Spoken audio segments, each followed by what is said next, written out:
Hi, I'm Chris Hearn, the CEO and co-founder of Mercantile Capital Corporation, and it's been a while since we've released one of these video blogs. So welcome back, thanks for watching.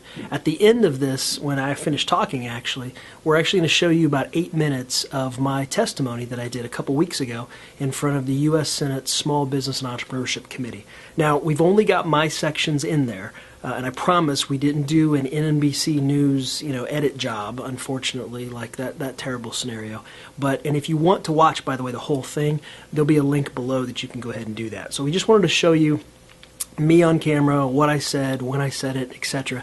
Part of the reason we want to do this, actually, is we've had a tremendous amount of people who've requested that they see the video. They weren't able to see it during the day when it ran, and also because unfortunately, for some crazy reason, apparently what I said is tremendously radical. We've got a whole group of people out there, some factions, I guess, in the small business lending community, who have a real problem with my suggested solutions, which I was asked to come there and propose. I'm not going to go over it all with you right now, but I guess suffice to say, the more of a threat you are, perhaps, to some people, the bigger the lies they'll tell about you or the misrepresentations they'll say. So you need to watch it for yourself. If you want to watch the whole thing, knock yourself out, go for it. We're going to give you the link. If you just want to watch me and what I said, great. We're also going to give you the link to the written testimony. So again, it was a real honor and privilege for me to be there. I hope we can make some change with some of the solutions that I suggested. And thanks again for watching this. Enjoy it. Hope you like it as much as I did. Take care. Mr. Hearn. Good morning, Chairmanwoman. I would like to share a few ideas on how the subsidy for the SBA 504 loan program can be reduced and ultimately eliminated. In these challenging economic times, when budgets are shrinking and the American people are demanding that Washington spend less, I believe that efforts to reduce or even eliminate the subsidy for the 504 is the best way to ensure its long-term strength and effectiveness. And let me be clear, we want 504 to become zero subsidy again. One of the most effective ways to reduce the subsidy is to incentivize CDCs to actively pursue recoveries on their 504s. Billions in unnecessary losses on the 504 program are helping drive up the subsidy rate. Recent charge-offs, as we've already spoken about this morning, reported by SBA reveal that during the last 3 fiscal years, SBA has walked away from nearly $2 billion in the 504 program alone and even more in other SBA loan programs. We have the ability to make a substantial impact on these losses without requiring any additional taxpayer funds. Let CDCs aid small businesses while dramatically improving 504 recoveries. This will reduce the need for a subsidy and strengthen the program. Given the opportunity to cover costs and share in the recovery dollars, this will create a win-win-win scenario. SBA will benefit from increased recovery dollars at zero cost to taxpayers. CDCs will benefit from minimizing the losses, which in turn reduces the subsidy requirement. And in the end, borrowers continue to benefit from one of the finest small business capital access programs available. I would also recommend extending the 504 loan refinance program and the first mortgage lien pool program by at least 1 year. Thanks to the efforts of this committee, as part of the Jobs Bill of 2010, they were both unfortunately subjected to bureaucratic delays, nearly 14 months in the case of 504 and nearly 19 months in the case of FMLP.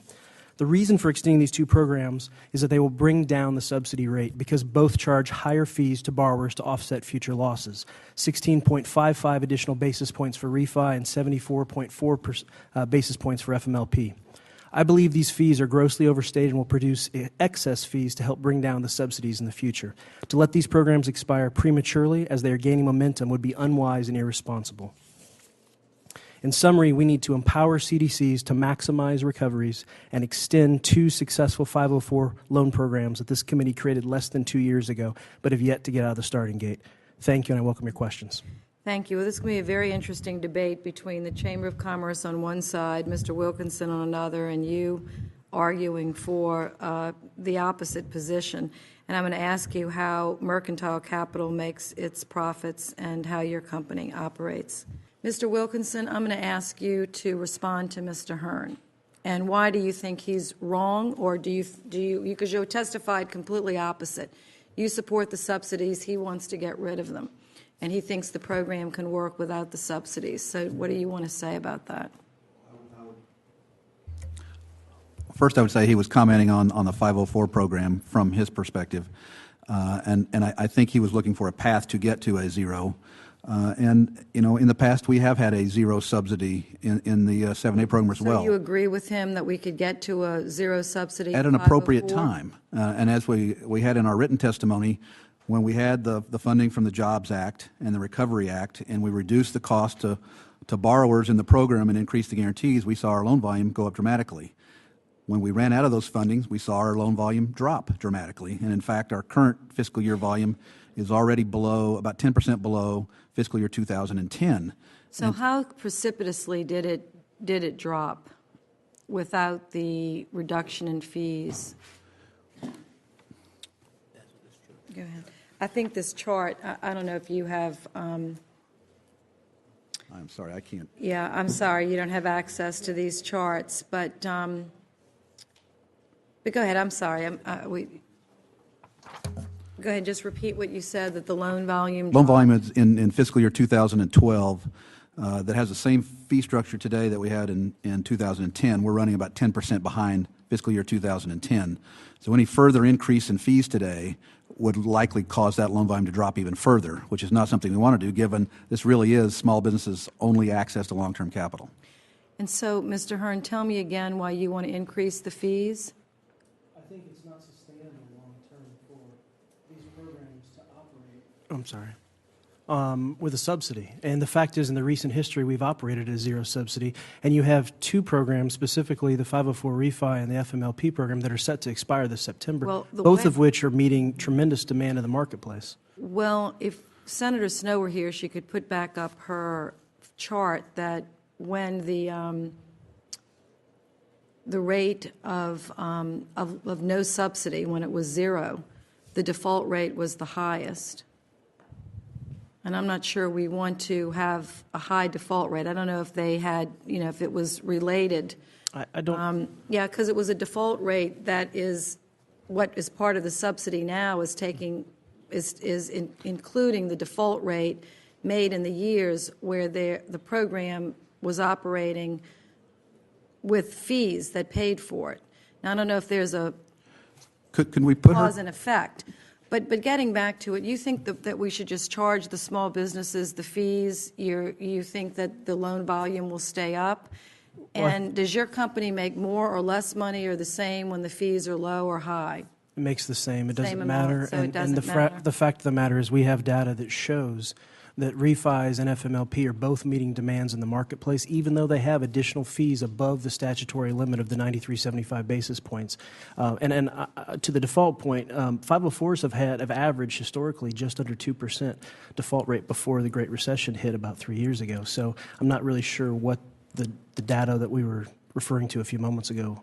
But I don't see it as a I think it's easy to at one point see it as a tax on small business. So the default rate of the program is very low. Yes. The default rate is very low. Yes. But you just object to the low fees. You want the fees to be higher and the guarantee rate to be lower. I would love to have no fees, but the reality is, in the world we live in, we have to be responsible. And I think this is such a tremendous loan program that's meeting the needs and is so far superior to ordinary commercial financing out there right now that I've seen it with my own eyes. I have the data that backs it up. It's in my written testimony. These are two programs that need to be extended in the 504, is really carrying a lot of the commercial banking loans out there right now. And so, yeah, I don't see it as something that's going to turn people away. All right, I'm going to give you a 1 minute each to wrap up, and starting with you, Ridgely, or 30 seconds to wrap up. And I'm sorry for the delay and the tight time frame, but I've got something, and Senator Snow's not coming back. Mr. Hearn? Well, I would just say again, if subsidies are a concern, there's at least three things that we can do to bring the subsidy rates down.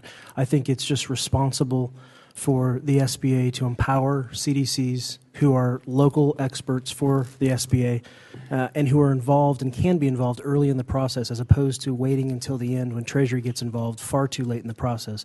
That's a very simple thing, and I would urge the committee to consider a pilot program to let CDCs participate in that.